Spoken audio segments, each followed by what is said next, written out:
Duduk bertenggek dekat bonet kereta, main tepuk punggung, gedebuk gedebuk gedebuk. Duk menonggek situ, datang pap pap pap. Astaghfirullahalazim. Zaman sekarang ni zaman orang dah tak reti adab. Dia sanggup memalukan diri dia, janji dia jadi viral. Dato' Ustaz Kazim Ilyas tegur dan bagi nasihat kepada individu muat naik video melampau. Ini kata-katanya yang membuatkan semua setuju. Kenapa hati kena bagi jernih? Kerana daripada jernih itulah akan melahirkan adab yang bagus, akan melahirkan akhlak yang bagus. Zaman sekarang zaman orang tak malu. Duduk bertenggek dekat bonet kereta, main tepuk punggung, gedebuk gedebuk gedebuk. Yang mana faham faham, tak faham sudah. Boleh duk dia tonggeknya, tahu tonggek tahu. Duk menonggek situ, datang pap pap pap. Astaghfirullahalazim. Ala kasim. Zaman sekarang ni zaman orang dah tak reti adab. Dia ada akaun TikTok, duduk dalam bilik dia pakai seluar pendek, tertonggek-tonggek menari ni. Dengan ustaz pun tengok sekali. Astaghfirullahalazim. Cepat-cepat ustaz tu scroll naik ke atas. Lepas tu dia turun bawah balik. Mana pula gambar tadi?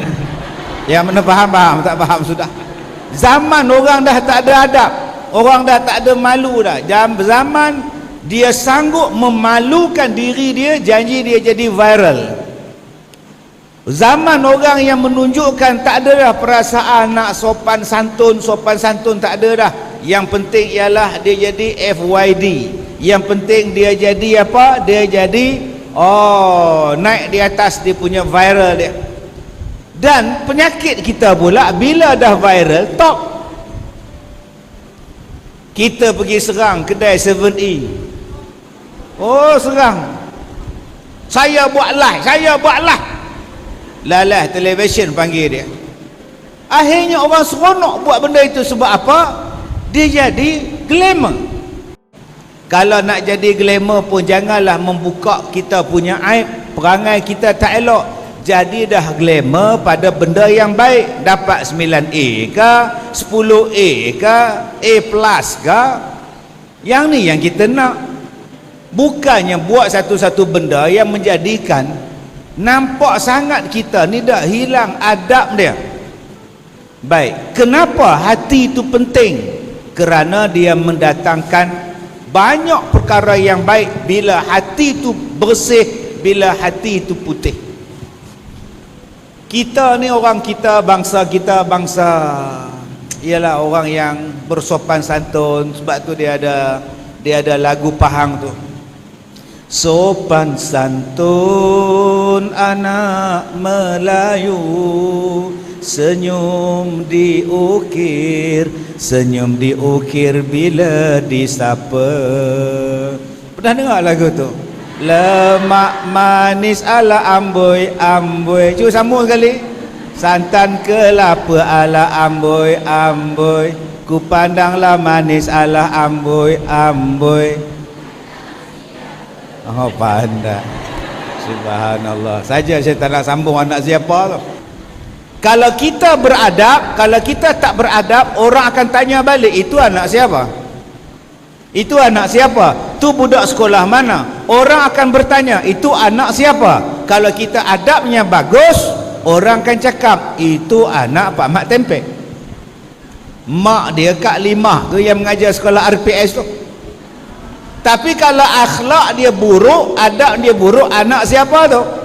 Itu anak Pak Mak Tempek. Patutlah pun bapak dia pun buruk, anak dia pun buruk.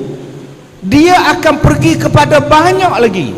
Bukan setakat kita tidak beradab, dia akan pergi pada mak kita, dia akan pergi pada bapak kita, dia akan pergi pada sekolah kita, dia akan pergi kepada cikgu-cikgu kita. Bila kita tak beradab, orang kata cikgu dia tak mengajar ke? Cikgu dia tak mengajar ke? Ustaz dia tak mengajar ke? Sebab tu adik-adik yang saya hormati, tolong jaga adab. Selalu orang gunakan perkataan ni pada orang Melaka. Ustaz, orang Melaka memang macam itu ustaz. Mulut dia lahabau, hawau ustaz.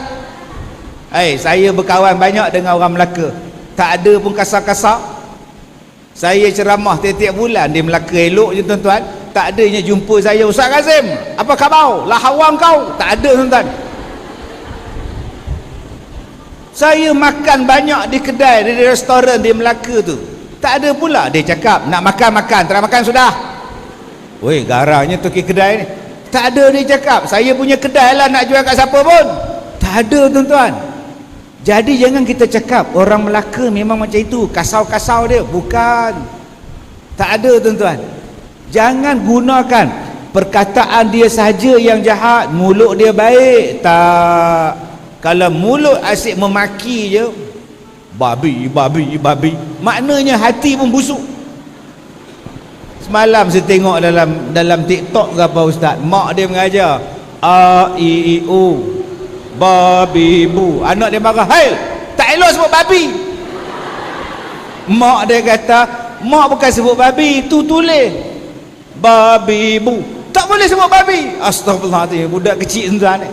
Maknanya mak dia dah ajar jangan sebut benda kotor daripada kecil. Tapi kalau budak kecil tu tiap-tiap hari sebut benda kotor, mesti dia dengar pada mak bapak dia perkataan tu. Kita datang rumah dia, "Assalamualaikum." "Waalaikumsalam." "Babi." Oh sudah tuan-tuan.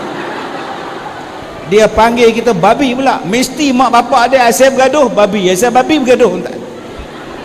Dia dengar, dia tengok dan dia tiru. Dan peniru yang paling kuat sekali, yang paling bagus sekali budak-budak.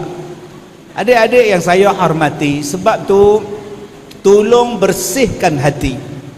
Sentiasa pandang baik kepada Allah, sentiasa pandang baik pada orang, sentiasa pandang baik pada sesuatu benda yang kita dapat. Macam adik-adik dengarlah cerita pasal saya ni, macam-macam doktor ni buat uji kaji pada saya ni, macam-macam ni. Nak cek penyakit saya, dia ambil rambut, dia ambil kuku, dia ambil darah, dia kikis kulit ni. Buat saya lah, saya tak marah pun. Dia ambil saya punya tisu, saya punya daging ni, ambil jolok, tarik, aduh panjang tu ambil. Saya tak marah pun pada Tuhan. Tuhan nak buat apa pun buatlah. Saya redha dengan ujian. Baru datang ketenangan. Jangan maki Tuhan. "Oh Tuhan, kenapa kau seksa hidupku? Oh Tuhan, kenapa aku diseksa?" Itu namanya tak beradab dengan Allah. Sedangkan Allah nak bagi benda lain. Saya sakit benda ni sejak September 2021. Sampailah saya tertanya-tanya, apalah yang Allah nak bagi dekat aku ni, yang aku sakit tak boleh berjalan, yang aku sakit je ni, apa benda lah yang Allah nak bagi. Saya pandang baik pada Allah dan saya tanya-tanya, apa benda yang Allah nak bagi. Sebulan lepas saya sakit, Siti Nurhaliza hantar dekat saya wheelchair. Alhamdulillah. Jadi adik-adik kalau nak kursi roda daripada Siti Nurhaliza, minta sakit insya-Allah. Ustaz Ebik Liu datang bagi basikal elektrik. Alhamdulillah.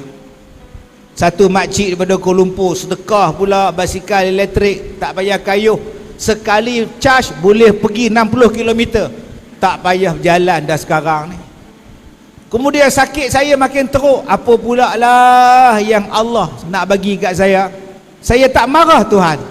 Tiba-tiba Mawi datang, "Ustaz, kami nak buat filem tentang Ustaz dan Ustaz akan jadi hero dalam filem ni." Rupanya Allah nak bagi saya hero. Jadi adik-adik kalau nak jadi heroin, jadilah sakit insya-Allah.